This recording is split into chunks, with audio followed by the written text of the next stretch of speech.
Were you on when I shouted out Camp Newman during something I said yesterday? I don't think so, because I know I had to jump off at right around the time that you were going. No, that's okay. No, nothing personal. I just want you to know that I shouted out Camp Newman. There was Well, something actually, Twig and Newman.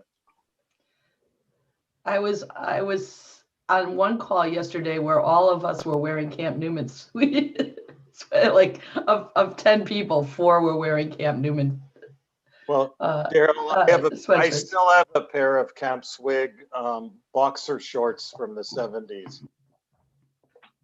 On one of the Zoom calls, I'll wear them and stand up, maybe. Good morning. We'll take your word for it.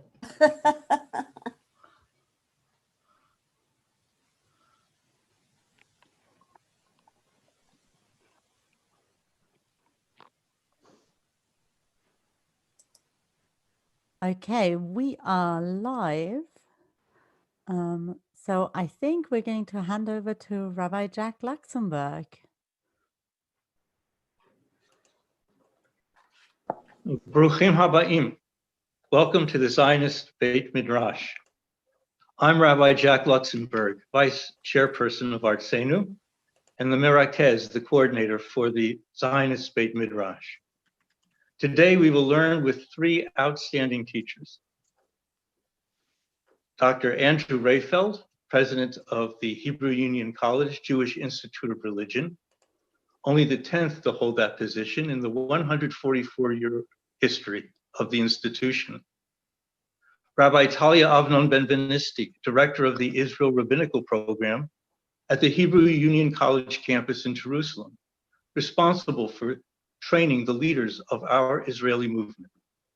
And Rabbi Michael Marmer, Associate Professor of Jewish Theology at the Hebrew Union College campus in Jerusalem, and if you don't mind my giving you a plug, Rabbi, co-editor of the recently published book, American Jewish Thought Since 1934. Each presenter is an accomplished academic, a thoughtful scholar, a creative thinker, and a lifelong Zionist who has joined us today in order to help us think about what is Reform Zionism. To do so, each will present a favorite Zionist text, which he or she has found instructive, insightful, and inspiring. After each brief presentation, we will have an opportunity to break into small discussion groups to share our reactions and perspectives with each other. This is a rare opportunity for Reform Zionists from around the world to engage each other in discussion. These breakout groups will be generated randomly, and those who were good enough to agree to be discussion leaders, I'm going to ask you to please remain in the main room with us after the breakout groups are created so that we can assign you to your respective groups. After about 15 to 18 minutes of conversation, we will reconvene for a summation and, if time allows, for final thoughts from our presenters. So let's begin. Each presentation will be 10 minutes in length, and our teachers will present in the historical order of the text that they have chosen. So we will hear first from Rabbi Avnon Ben-Benisti, followed by Rabbi Marmer, and Acharon Chaviv from Dr. Rayfeld. And friends, since these quotes are all part of the broad Torah of the Jewish people, let's begin our study with the appropriate bracha. Join me if you will. Baruch atah Adonai, Eloheinu melech haolam, asher kidshanu b'mitzvotav v'tzivanu, la'asot b'divrei Torah. Amen v'amen. And now we begin with teaching from Rabbi Avnon Ben-Benisti. Thank you. Every nation has a story to tell, and every imagined communities share dreams that dissolve into deeds. Many of us may not remember the following name, but are likely to be familiar with the story. Friedrich Löwenberg, a young and educated Jewish professional, embarks on a bizarre journey headed for a life cut off from civilization in Africa, accompanied by an elderly man who is a devout Christian. The year is 1902. The days are the days of glory for Europe. Western culture is celebrating its accomplishments, but many young people are chasing after its promises in vain. In the wake of modernity, many of Friedrich's contemporaries find themselves disenchanted by the system that deceived them. They're unable to make a living, and just like today, they're being led towards a life lacking purpose and are fighting for their future and losing hope for their lives. Like them, Friedrich is also wandering aimlessly on the streets of the grand modern city of Vienna, brokenhearted after being rejected by the love of his life, who married someone else. While desperately searching for a job in the classified section of the newspaper, he suddenly comes across a strange ad that catches his eyes.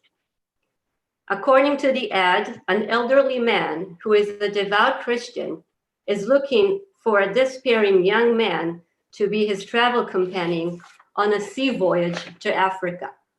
Someone who, like him, wants to find an alternative to the comfort of Western life in Europe on the African continent. Friedrich answers the ad and in an agitated state sets out on this insane journey. While the two are sailing on the open sea, and as a gesture towards the young Jew who agreed to leave his life behind, the Christian man asks the captain to dock in Palestine so the Jew can have a look at the life of his people in the land of the Jews. The encounter between the young Jew from Vienna and the Jews living in Palestine rocked Friedrich's more than an unsteady ship at the sea, and the soul of the young man became intertwined with the soul of the country. Since those days when the ship docked on the sand dunes at the ancient port of Jaffa, the history of the Jewish people has changed beyond recognition. But Friedrich was never a real person. He was created in a utopian novel published in the beginning of the 20th century. But thanks to the description of the life journey he took, the Jewish people also set out of one of its greatest missions. Friedrich Löwenberg's fictional life has and will remain with us forever in Theodor Herzl's book, Altneuland. The book has a tremendous impact on the history of our people and on the personal and family biographies of each and every one of us. Without Friedrich and the person who created him, Theodor Herzl, Jewish history as we know it today would be very different, and our life would contain very different details. Through Friedrich, Herzl wanted to change the future for the Jewish people, the day of judgment of European Jewry. He wanted to set their life on a new course and give them hope, strength, and spirit in the new land. Since then, and up to the present, the Jewish state has become the greatest project undertaken by the Jewish people in modern times. The beating heart of the nation, the nerve center of the people. Everything that happens in Israel comes with a high degree of tension and evokes powerful emotions. But it's also a place where the spirit soars, where the soul sings a whole and complete Jewish Israeli song. Since its establishment, the state of Israel has symbolized another dramatic change in the life of the Jewish people. Despite its mission to gather in all the Jews of the world, Israel has never been close to achieving that. Also, for many people, it still remains a distant and foreign land. But as a place that is real, alive, and kicking, Israel has marked the beginning of a new era in the hearts of Jews. The search for a common, renewed identity. Israel's presence in the Jewish world has totally transformed it. And from a dream, the Jewish state has become a reality. And from a fictional utopia, a biting actuality. It has also gone from putting the state interests first to eternal divisions, and from identification to tough questions about identity, from a brotherly covenant to a blood covenant. Whereas in the past, it was born from the messianic message of redemption and the end of days, today Israel is at a crossroad that will determine its future role in history. So what does the future hold in store for Israel? And what does the future hold in store for the covenant between the Jewish people? We turn to the last page of Alt Neuland to find out. So if we can share now the quote from Alt Neuland. This is the very last words that Theodor Herzl writes in his book. At last, Friedrich put a question, and every man answered it after his fashion. We see a new and happy form of human society here, he said. What created it? Necessity, said Litwak, the elder. The reunited people, said Steinach, the architect. The new means of transportation, said King's Court. Knowledge, said Dr. Marcus. Willpower, said Joe Levy. The force of nature, said Professor Steinach. Mutual toleration, said Reverend Mr. Hopkins. Self-confidence, said Resking Bay. Love and pain, said David Litwak. But the venerable Rabbi Samuel arose and proclaimed God. And now, dear book, after 3 years of labor, we must part. And your suffering will begin. You will have to make your way through enmity and disrepresentation as through a dark forest. When, however, you come among friendly folks, give them greetings from your Father. Tell them that he believes dreams are also a fulfillment of the days of our sojourn on earth. Dreams are not so different from deeds as some may think. All the deeds of men are only dreams at first, and in the end, their deeds dissolve into dreams. Just like then to nowadays, Israel is trying to find its way. Israel is a new and a young project. It is soft and fragile like a newborn baby, and it's also bold self-confidence and burst of energy like an adolescence. But its best years are still ahead of it. Israel's future rests on the scale of history. Another 2,000 years of creativity are awaiting our country, and 3 million Jews worldwide are entrusted with that future. We have a great story to tell. So what will our deeds be that will dissolve into our old and new dreams? Thank you.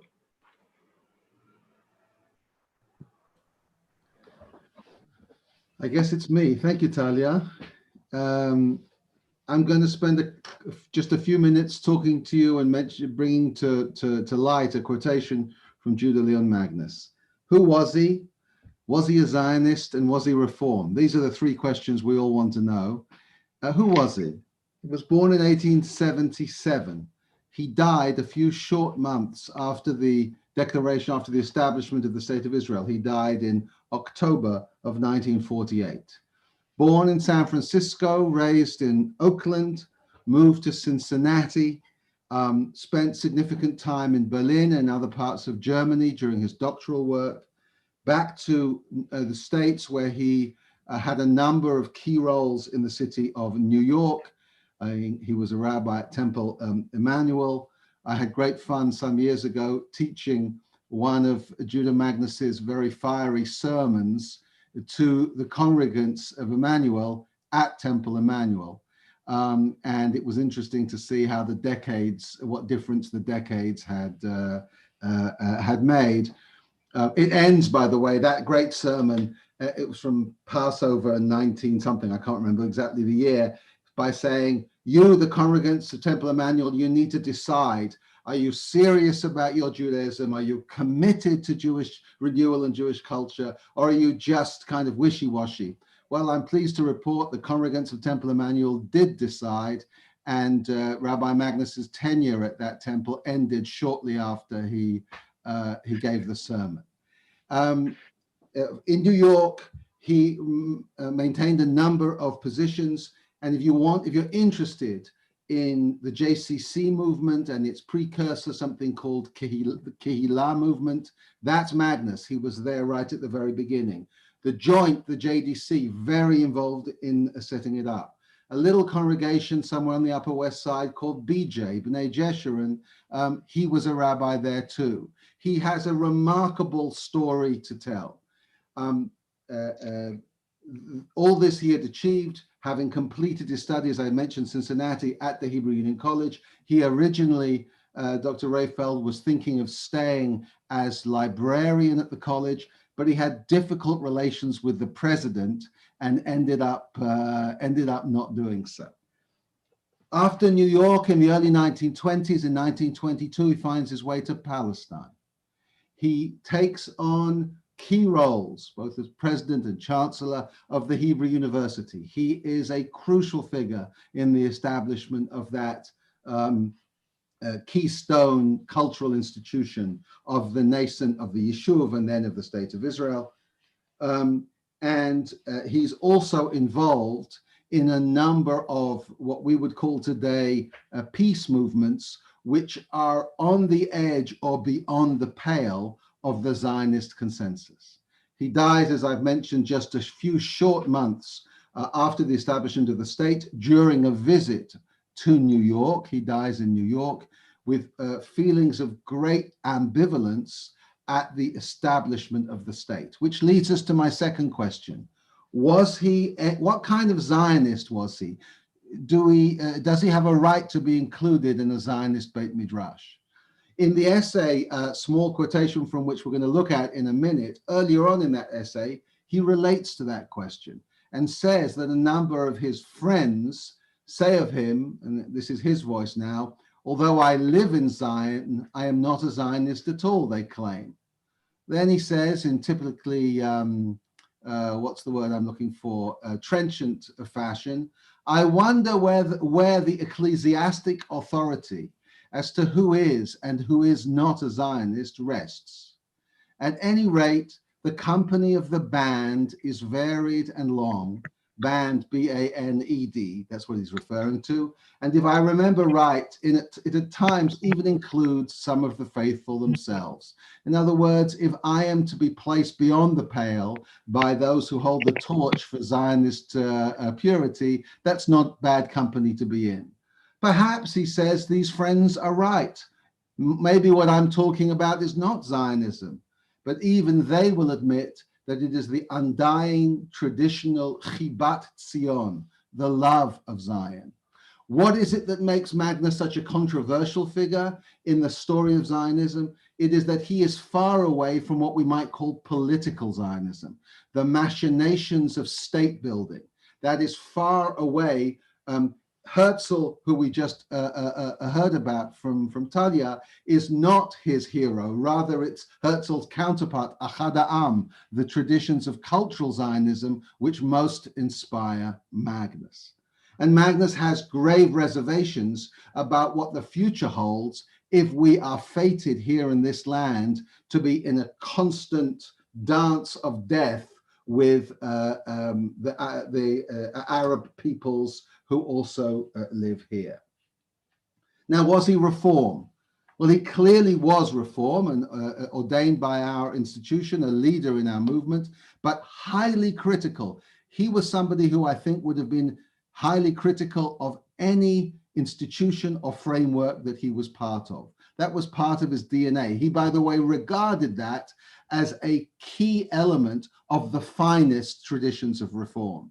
He thought that being constantly critical and self-critical was essential for what it meant to advance the notion of reform. He clearly was reform if what one means by that term is committed to the notion of an unfolding, developing, historically rooted sense of Judaism, inspired and informed by the traditions of the prophets. He's rather sniffy, or whatever the right word is, about certain kinds of institutional reform, which he thinks is too static. In 1930,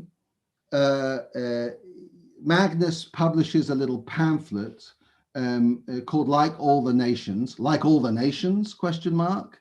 And in that pamphlet, he includes this paragraph, which now by magic, as if by magic, should appear on the screen. 3 great things, he writes, this poor little land has already given Israel in 2 generations. Hebrew, number 1, has become a living possession and has thus restored to us and our children the sources of our history and our mind, and has thus given us the medium again for classic, permanent Jewish expression.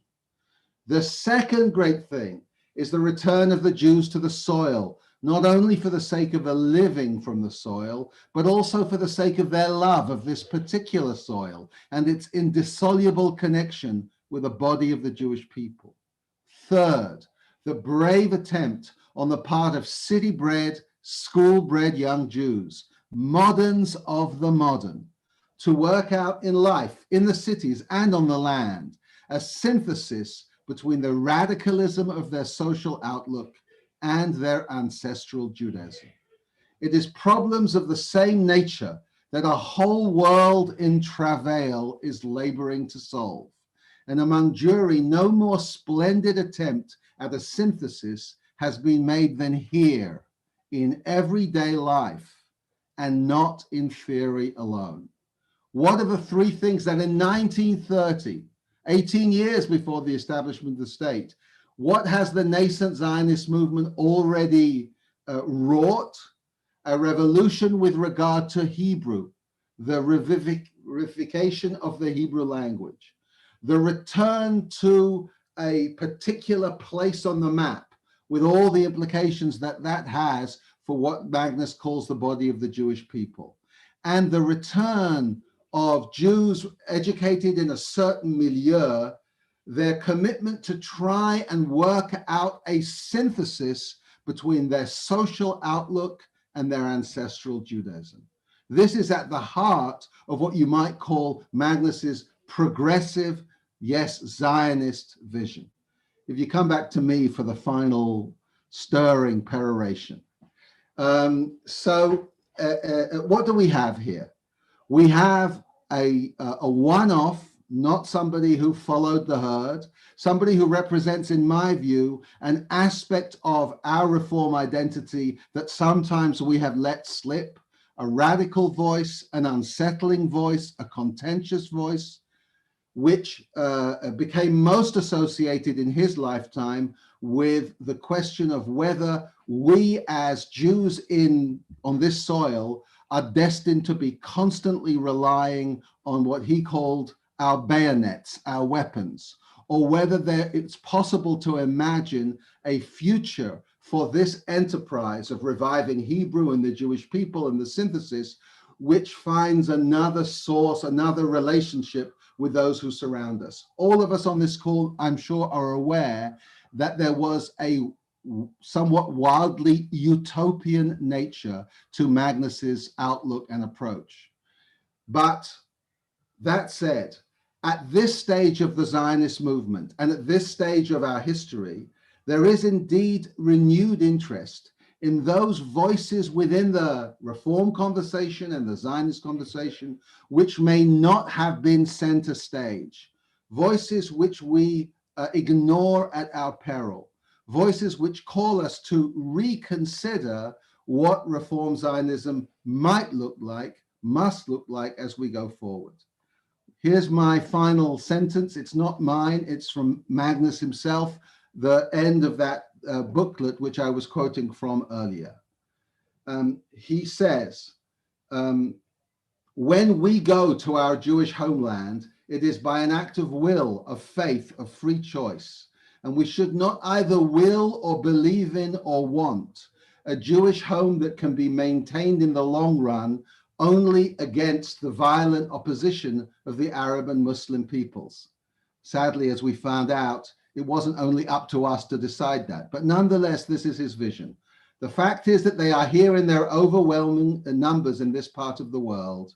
And whereas it may have been in accord with Israelite needs in the time of Joshua to conquer the land and maintain their position with the sword, this is not in accord with the desire of plain Jews, or with, and these are his final words, the long ethical tradition of Judaism that has not ceased developing to this day.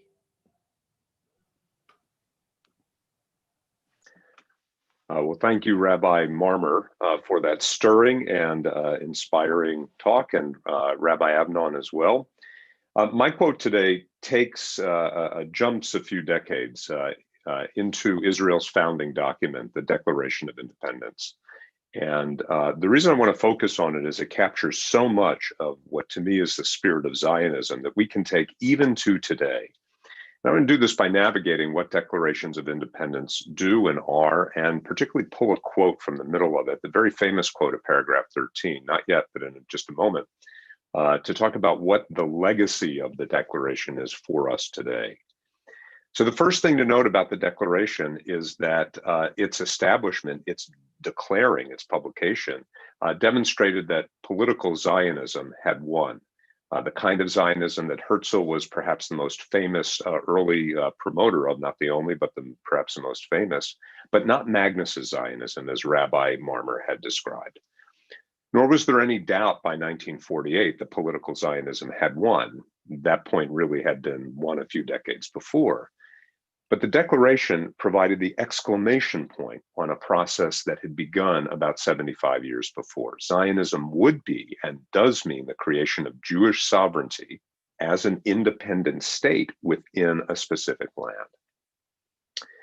So if you look at the process of the Israeli Declaration of Independence, of any nation's independence, their origins can in some way tell you the character of a nation that's founding it. Think about the United States.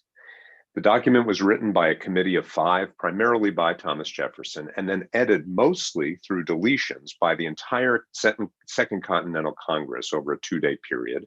It was then approved by 12 of the 13 delegations of the Congress with no opposition votes. New York would abstain, and signed by virtually all of the delegates after approval. It thus reflected in America what Tocqueville would describe as the spirit of America, one of self-interest properly understood. That is, the idea that individuals could be interested in their self by working for the collective and in collaboration with their communities.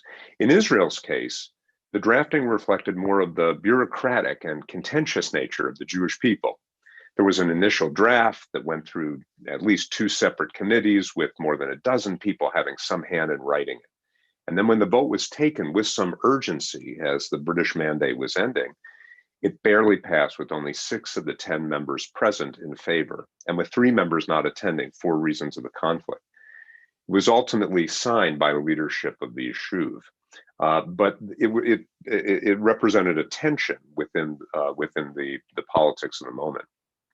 Of course, as a substantive matter, declarations of independence seldom create binding laws of a new nation, but the content of their words are and must be read as expressions of the core principles of a nation expressed for political purposes. That is, you can never read a Declaration of Independence and take from it only the moral character. You also have to understand it was for a particular purpose.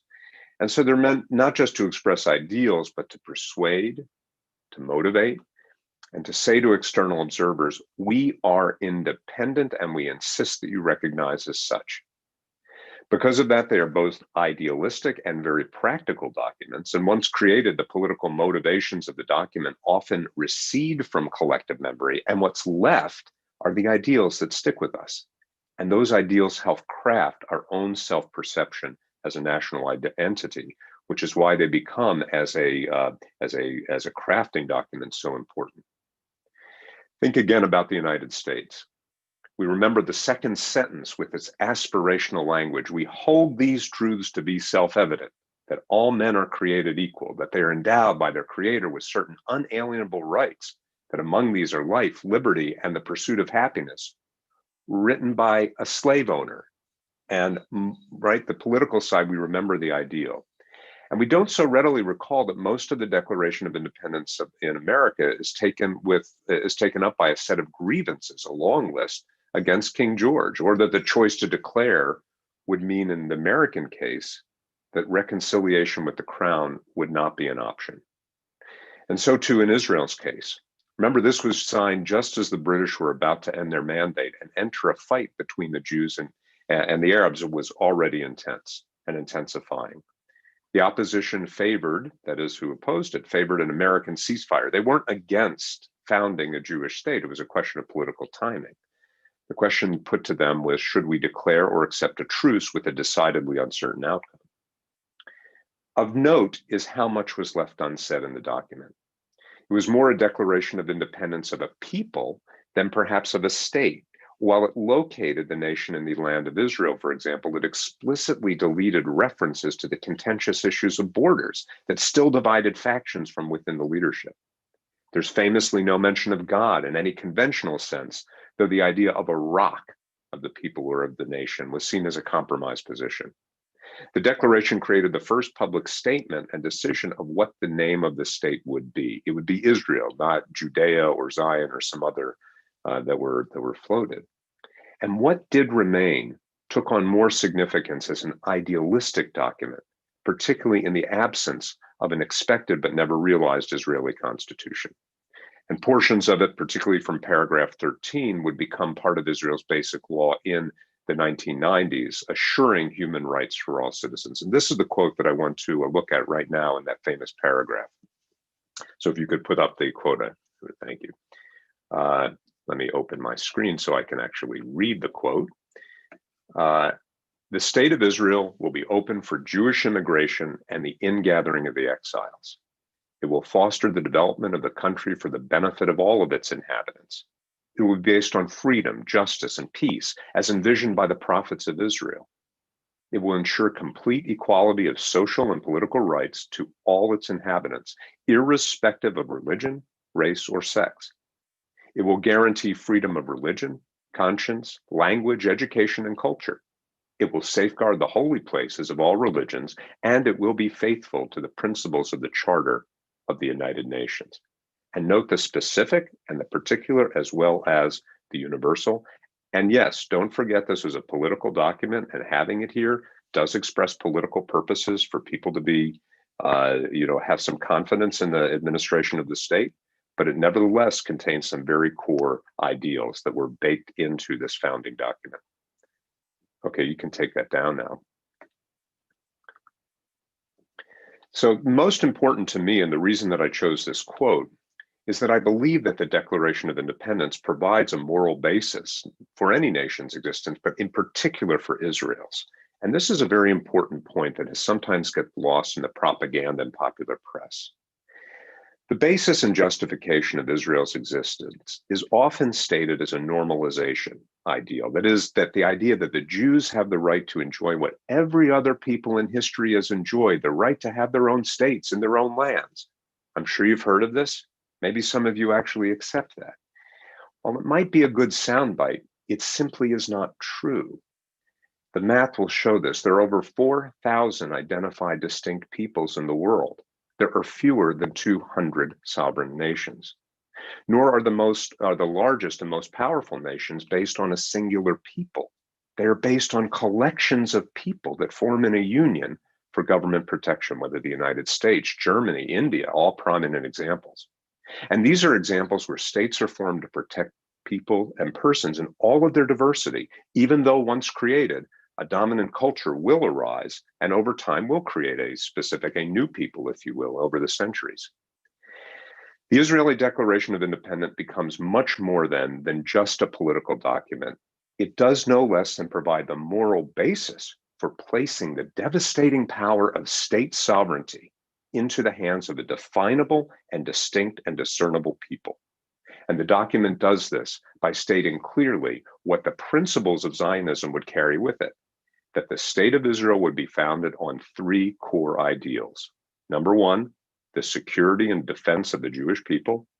Number two, the flourishing of Jewish culture, including but not limited to religion, and limiting the use of state power to secure those ends by the principles of universal justice and human rights, taken from that paragraph we just read. Zionism, in my view, thus emerges as something that embraces not just the protective purposes, nor the promotion of Jewish flourishing for its own sake, but the negative and positive are conditioned by the pursuit of justice for all. And so the declaration thus expresses that the moral spirit of the Zionist movement is not one of xenophobia and partiality, not in its truest sense. It is designed not only to protect a people who have suffered the worst abuses of history, but to deepen the richness of Judaism free from prejudice and threat. And along with that negative and positive, most importantly, it expresses a commitment to a flourishing of Judaism and nationalism, not merely for its own sake. Rather, the declaration establishes Zionism as a movement of human liberation, meant to bring dignity, meaning, and purpose to our own lives as Jews in service to our shared universal ideals of the good and the holy, the beautiful and the true, the ethical, the right, and the just for all peoples of the world. Thank you.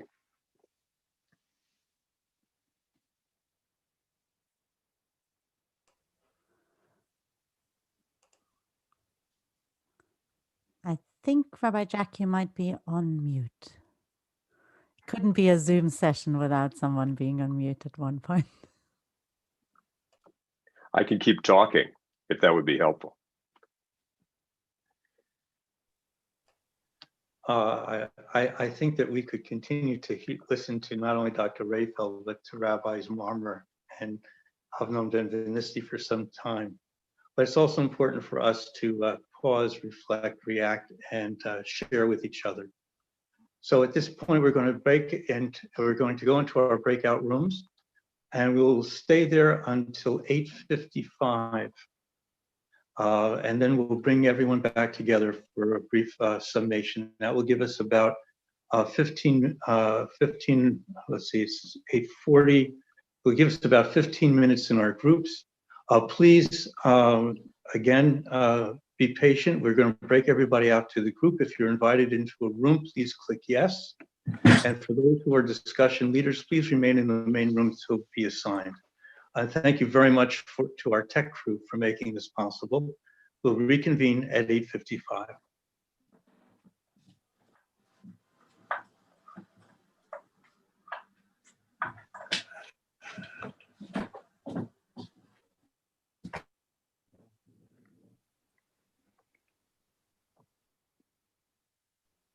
Wonderful. This seems to be working.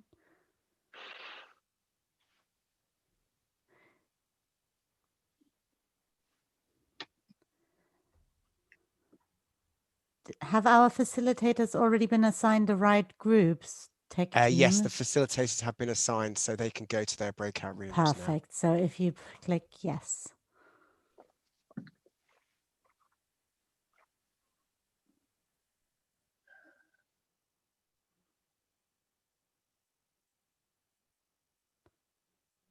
So are we now together on the stream for those who are not entering breakout groups? Yeah, I think it would be wonderful if there are a few more people who are being assigned breakout groups who have not yet left, but I think they can either press assign, go to their assigned group, or they can just join us as well. Thank you so much. All right, well, with thanks to our tech crew and thank you to those who are remaining here in the main room with our presenters for the next few minutes. And I do have a question I'd like to pose to our presenters, and hope that they'll respond in the time that we have allotted, and we can then generate some conversation amongst ourselves. I'm wondering, since we have three wonderful quotes from three very distinct phases of the Zionist enterprise, what do you think the authors of your quotes would think of the other two? How would they have reacted? For example, what do you think Herzl would have thought of Magnus and the Israeli Declaration of Independence? What would Magnus have, if we can tell, and maybe we know more about that, what did Magnus think of Herzl? And we do know, I imagine, what he thought about the Declaration of Independence, and we'd like to know that. And I'm wondering, Dr. Rehfeld, if you could imagine what some of the framers of the Declaration of Independence thought, and I'm sure that thought was varied, of Herzl's vision and Magnus's brand of Zionism. And maybe who would like to jump in?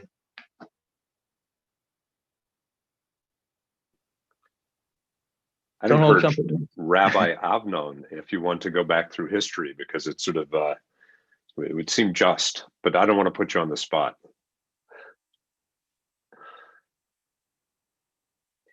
I'm still taking my time to reflect, so please. Yeah. Well, you know, I think the historic judgment of Herzl looking back is that in some ways he was enhanced by his early decline, by his early death. He had proven himself to be a latecomer to Zionism, even to embracing the Jewish people. But once he got on it, and I think he would have ultimately been undone by it, was his political pragmatism, you know, looking for any number of ways to proceed. But the ideas that he left behind, I have to say, I think are perfectly embodied in the Declaration of Independence, at least conditioned by some political realities, but not overly politically pragmatic. There's a reason that his picture was hung, you know, right there in the signing, that famous portrait, because I do think that they self-consciously embraced that. And I would also say that to those who were forms of other kind of Zionisms, whether Magnus's or other ones, there was a sense at that time, as I understand it, of the evolution. So you have cultural Zionists, I mean, Achat Ha'am is the best example, who started firmly against the idea of a state that came across and adopted it. And through the 30s, you see this in the Reform movement, where there was a lot of resistance, but with the atrocities of the Holocaust and with the reality of the state on the ground, came around to it. So I would say maybe this is overly ideal, but there was a sense of charitability to the unfolding process and nature of political Zionism emerging as the best and the only alternative.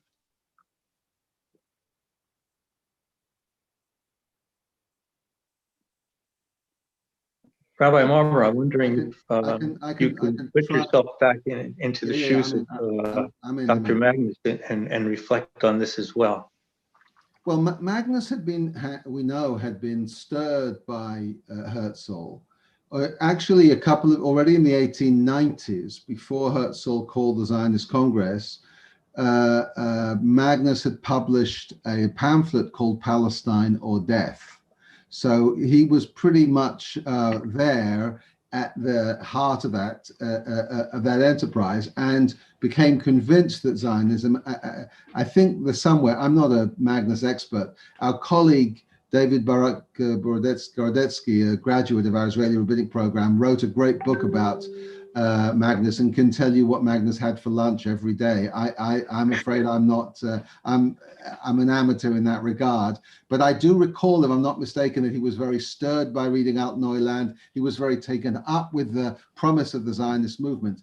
But as I tried to say in my remarks, the path of political Zionism was not his path, and he was convinced that by ignoring what he considered to be the latent ethical challenges inherent in the political situation, Zionism was going to pay a heavy price. So he regarded it as inevitable. What he was writing, Palestine or Death, his main concern in the American Jewish scene was assimilation.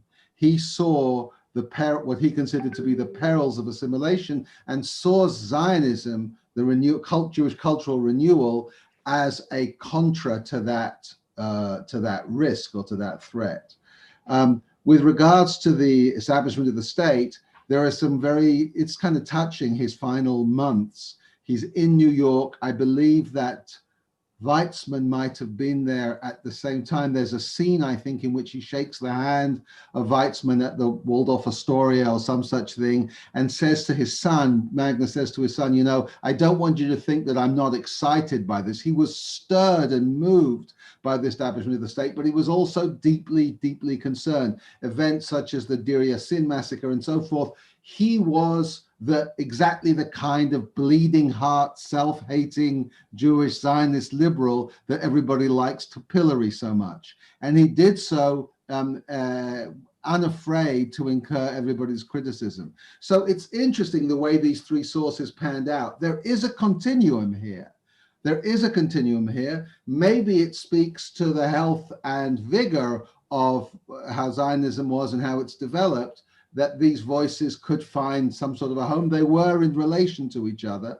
I can say, from my perspective, as somebody who's chosen to live in, who lives here now, I think that the Zionist project is in crisis. You shouldn't feel bad. Everyone's in crisis, so you can feel good about that. But there is this crisis. Talia, Rabbi Avnon Levinisti referred to this. What's going to happen with all this promise and what happens next is something that we're all kind of struggling to work out. So yeah, Magnus, as somewhere placed in the middle of these sources, had relations both with Herzl before and with the declaration, which is more or less at the time of his demise. He really is historically, he's very pivotal. He looks backwards and looks forward. And thank you for the analysis. I'm wondering, Rabbi Avnon Levinisti, if you would have a word or two to say. I was touched by the imagery of dreams at the end of the quote you chose, because we so often grasp onto the Im Tirtzu Ein Zo Agadah phraseology. If you will, it is no dream. And yet the last words of the book is very much connected to dreams waiting to be realized, dreams that are fulfilled. And then what happens, as I think Rabbi Marmer is suggesting, the question you posed in effect was, what happens to our dreams once they come to realization? Would you care to comment? I live very close to Tel Aviv. I used to live in Tel Aviv for many years, and there is this graffiti that it's found in many different areas in the city. That's usually behind buildings or in between unseen corners, that is often seen by those who are looking for interesting spots in the city. And the quote has Theodor Herzl's profile, the face, and it says in Hebrew, "Lo rotzim, lo tzarich." Like, if you don't want this to happen, forget it. Something like this in a very sort of loose translation to English. And I want to say something about the question that we always try to look to reflect on history and say, what would Herzl think and what would Magnus think? And what happened to the Declaration of Israel? This was the foundation of the values of this country. What happened to the values and what happened to the country and what happened actually to this declaration? What ended? How does it end it to be so different? So I think when we think of ideas and we think of people who create ideas, and then there is a line of people that take these ideas and create deeds and are doers and not necessarily thinkers. I don't think that the only way to look at history is through this linkage of units that is connected one to the other, one is connected to what was before and to what is coming next. I think the metaphor that I would like to actually bring here is an explosion, that once the early thinkers of Zionism, when they envision the land of the Jews, they probably had it very different to what we experience it today. So I think, but once the idea was out there, it created an explosion that went through all different areas of understanding and translating those ideas and those dreams into reality. And this is Zionism as we understand that exists today. And it's not far from its origin. I think it's a different take from the original thinker back then. And I think if we're talking about Zionism in a political setting, because usually this is how we end up providing the context against or with Zionism discussions and learning. And I think because one of the problems of Zionism that we always put it today in a political setting and not in a different kind of setting.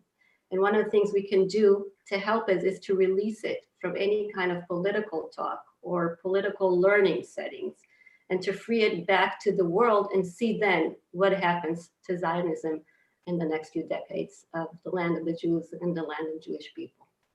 I think that's really lovely. As you were talking, I was reminded of one of the things that one of the young people, we had a session on Zionism today and tomorrow, I think 2 days ago, with a group of sort of people in their early 20s. And I think one of the things that they kept saying is that the challenge with Zionism is that it's only so many times only seen in the political context. And then on the whole, in the realities that they live in around the world, but on campus and also later life, it's seen as a right-wing endeavor nowadays. And that they really felt what we needed to recapture as Reform Zionists is this sense of what are actually the values of Zionism, not just the politics of Zionism, but the values of Zionism. So I think I will make sure that they'll listen to this part of the breakout group so that they'll hear it from you, because I think they will very much like that. Thank you. I was wondering also from our presenters, what did you find meaningful in the quotes that the others chose? I mean, you're all familiar with them. I know, but they're also part of what I'll call the Zionist Torah, and you're all students of that Torah. So I'm wondering if any one of you would like to comment on the quotes chosen by the other.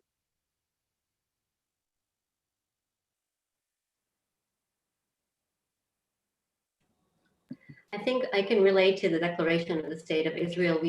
Sometimes we put it in historical context and we look at it a text that was written in the past. I think there's also an opportunity for us to look at it as a prophecy. It's something for us to aim towards the future, not something that was, in the back of the creation of the Jewish state, but something that was put out there back then. And it also gave us the direction. It's a way for us to create the new, or maybe the same sort of Jewish map crossword that will define and direct us to the next few stages of Zionism and the Jewish state. It's not only a political and a legal statement, it's a prophecy. And I think we can relate it as just like the prophets gave us back then, the direction to our life, to our Jewish life, and to our moral life. Thank you. Thank you. Dr. Rayfeld, Rabbi Marmer, would you like to comment? I defer to my esteemed colleague. Esteemed, or perhaps just steamed. I love the piece there in the Herzl where there's this debate. I don't think it's the finest literary effort you have whenever read. I don't think anybody could accuse Herzl of that. But this sort of novel of ideas in which the characters line up towards the end and give the list of what it is that's motivating this new form of society. And one reads the list with a mixture of interest. There's a kind of a melancholy attached to it as well, and also how little, and so to some degree, things change. Is it necessity that drives us to this new experiment in human organization, the people reuniting, the kind of force of will, the new means of transportation, that it's modernity and technology. I suppose today we would need to go beyond transportation and include the electronic. If you just go down the list, it's actually a very fascinating catalog of trying to explain or get one's head round what all of these changes stem from and what they mean. And with regards to the Declaration of Independence, our colleague David Ellenson is writing a little piece about the use of the Declaration of Independence in educational and other settings. an organization that I'm currently very involved with, Rabbis for Human Rights, we have educational materials that we teach in various settings, as do other institutions, in which that declaration is taught as kind of, don't want to say holy writ, but as a sort of foundational text, and trying to tease out what is and is not said in that statement. So I feel, close to both of those wonderful selections, and I find the kind of juxtaposition of the three interesting. I would just confirm what both of my colleagues said. Rabbi, go ahead. We may be out of time now. No, your time, Doctor. Well, just to reflect as much on the people as anything else, I mean, you could not, in some ways, find two divergent and convergent other individuals that really wind up in my view, the Declaration. And, I feel close to Magnus because of the connection to Hebrew Union College. But I also feel very close to Herzl because he's a latecomer to, I don't mean personally, I mean in terms of the movement of Zionism, a latecomer to the Jewish people. He's somebody that didn't really conceive of himself as committed to it. This was his second or third career. And I think, he's taken by the romance of the thing, taken by the theatricality of it. He produced a play in Brooklyn, for goodness sakes, before this is happening. And to see how this can be, how political ideals and moral motivations and the romance of it all can really inspire someone to mobilize a community. It's a good point.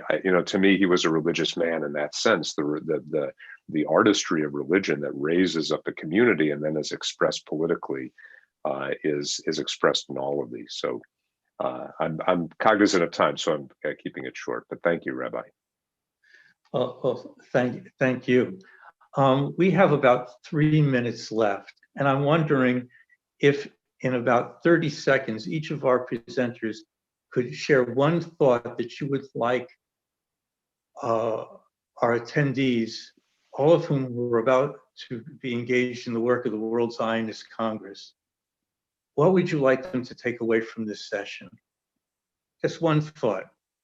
Dr. Rayfeld, since you're on the screen, what would you like them to carry into the work of ARZENU at the WC Congress next week?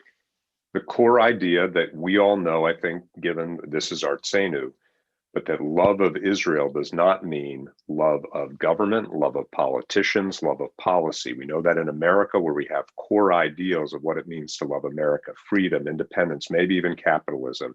What are the ideals that we love about Israel? I think we do a very poor job of educating about those core ideals, and we leave a next generation to think either you love the government, you love its policies, or you have to separate. Those core ideals of being there for the protection of our historically oppressed people, the flourishing of our culture and religion, and to do so both in pursuit of the universal rights. Those are inspiring ideals of human liberation and a reason to embrace a modern form of Zionism even to today, and even with strong disagreements about government, about people, about policy. Thank you. Dr. Marmer?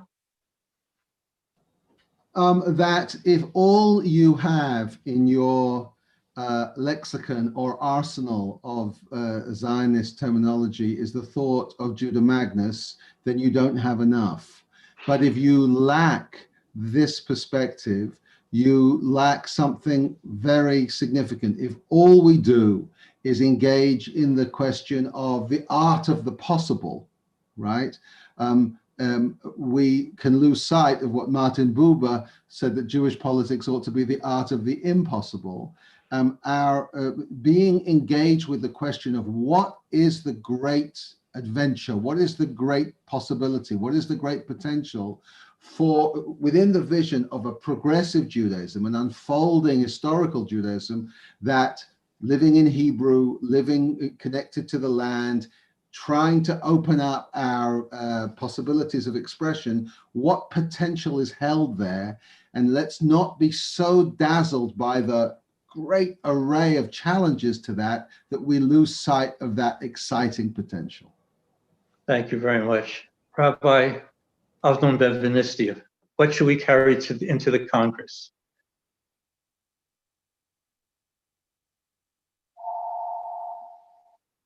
Who? I'd be mute.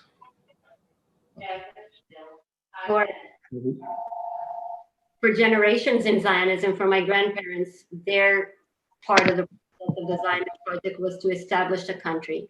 And then for my parents' generation, it was to actually build all the infrastructure that makes our life worth living in this country.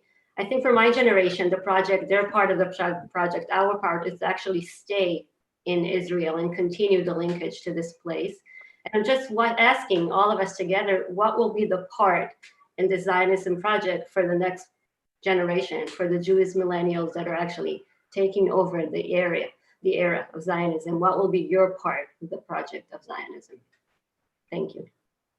Well, thank you. Thank you very much. Friends, our time is nearly expired. So let me take these last moments to thank our presenters for their Zionist Torah, which has enriched us and strengthened us as we prepare to do the work of Reform Zionism in the World Zionist Congress.